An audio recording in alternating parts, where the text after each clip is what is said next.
Nakakawit tayo sa taong ito dahil sa tulong at awa ng Panginoon Diyos.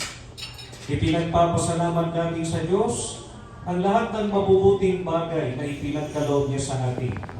Tinulungan niya tayo na makapagtagumpay o mapagtagumpayan ang mga pagsubok na ating dinaanan.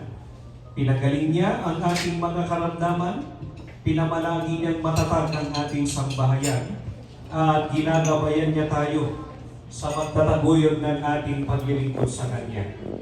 Dapat nating harapin ang panibagong taon na taglay ang matibay na pag-asa sa magagawa ng Diyos sa ating buhay, sapagkat siya ang ating kaligtasan. Magtiwala tayo na kung paanong iningatan tayo ng Diyos sa taong ito na malapit ng lumipas, ay iingatan din niya tayo sa mga taong sasapit pa sa ating buhay. Sa pagsapit ng panibagong taon sa ating buhay, ay idalangin natin sa Diyos na patuloy niyang pagpalain at ingatan ang ating buong sambahayan.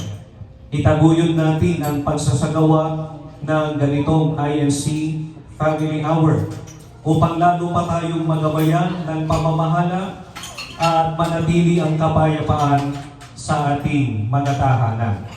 Ipagpatuloy natin ang mga pansarili at pansambahayang pagpapanata sa Diyos upang sa pagharap natin sa panibagong taon ay samahan niya tayo